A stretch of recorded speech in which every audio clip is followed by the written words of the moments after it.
What is going on YouTube? David Hammond, beautiful Mother Nature, or at least we are just outside the Rouge Valley. I'm in my car right now, and that's because in today's tutorial, we're going to do an editing tutorial, okay? So the 3 huge photography mistakes with editing that I did myself, that I see a lot of people do, and hopefully you guys can avoid this. So I'm in my car because I actually do a lot of my editing in my car, whether that's photo or video, so I just thought it suited the vibe, alright? So I have Lightroom pulled up right here. We're going to do a screen recording, and I'm going to take you through 3 photos, you know, with the 3 big mistakes with each photo and then how to correct that. Okay, so let's hop on over to Lightroom.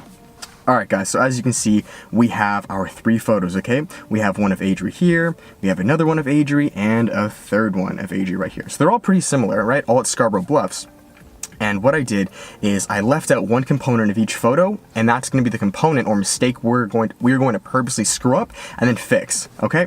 So with the first photo, this mistake, the first, you know, editing photography mistake is crushing your blacks way too much, okay? So this is something that I used to do. I used to fade the photo way too much to give it kind of like that film grainy look, which can look dope, don't get me wrong, but it was to the extent that I took it was way too much. So how to do that to crush your blacks is we're going to go to the tone curve, all right? Now, what we're first going to do is put some jolts or dots, whatever you want to call them, to hold it in place. Now, crushing the blacks really is this, okay? It's taking this tail right here and just lifting it up. So if you look at the photo, you can see in the blacks, right, the dark areas, they're becoming faded or almost gray, okay? So here's nothing, and here is their crushed blacks, okay? Now, what I used to do, and a lot of people I see do, is they'll do it way too much. So maybe from here, I used to bring it up like, honestly, 10-15%. And although that may not look like a lot, let's do a before and after. So before, look at the blacks, after, okay? Although it may not look like a lot, what can happen with your Instagram is, and this is what I started to notice, is that the overall grid of your Instagram can just look too faded. There's no depth, there's no grounding to the blacks. Everything is just too lifted, it's too faded, and your grid just kind of gets this like very low contrast, like super faded, weird look, but it doesn't really look good. So let's fix it now. Let's go back to 0. Oh, whoops. Let's bring it down to 0. Now, I recommend bringing up the crushed blacks only anywhere from, you guys can see the number right here, right?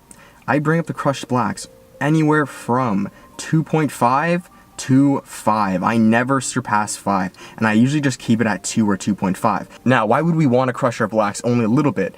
For me, what I've realized over the years is it gives your photos a timeless look, okay? Although really fading your photos can look sick in the beginning, after a while, it kind of looks very amateurish, you know what I mean? All your photos are faded, they're very flat, they have no contrast, and it's just taken too far. So by doing it just a little bit, you know, 2 to 5%, it's still giving your photo a film/artistic look, but it's keeping that timeless, really finish to it, which is going to keep you good for years down the road, okay? So that leads me to the second thing, guys. The second biggest mistake that I see a lot of beginner photographers make is they add way too much contrast to their photo, okay?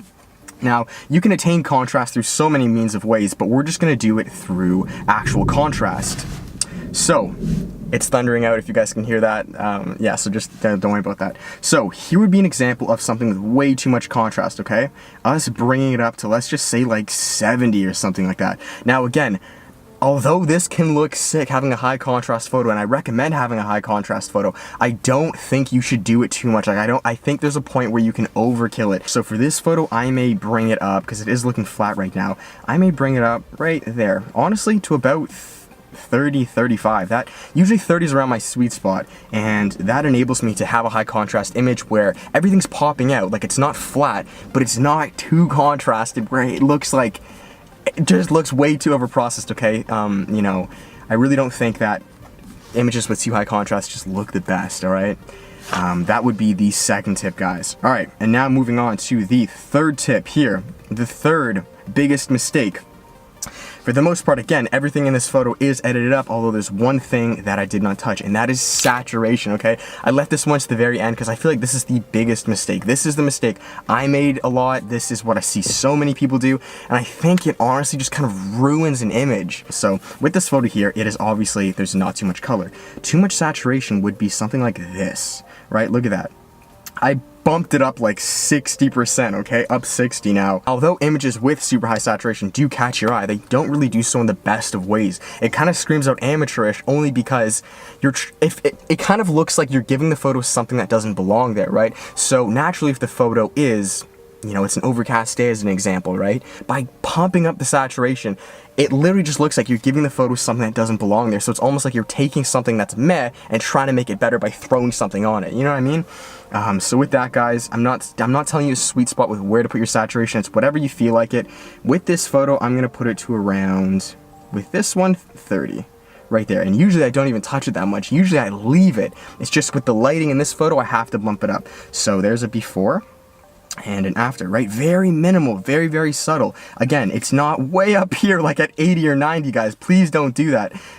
Timeless, minimal, to the point. So let's bring it up to a 35. You know, that's it. I would never go higher than that. Boom. And again, usually I don't even bring it up to 30. I usually just leave it at 0. You know what I mean? Yeah, so that is it, guys. Those are the 3 tips. I want to finish it off here by saying, you know, this video is subjective. I'm not saying any of you have to edit this way. You can really do whatever you want. It's just, these are 3 things that I did myself, mistakes I did myself that I changed over time, and, you know, I'm just shedding light on that for you guys. So yeah, I hope you guys dig this. Bit of a change up here. I'm probably going to do more videos, you know, in my car in regards to editing, keeping it editing. And yeah, so I want to thank you guys for watching. If you're new here, my name's David. Videos all on photography, videography, and the outdoors. And yeah, I'd love to have you as a part of the fam. So give it a thumbs up. I'll see you guys in the next one. Much love. Peace.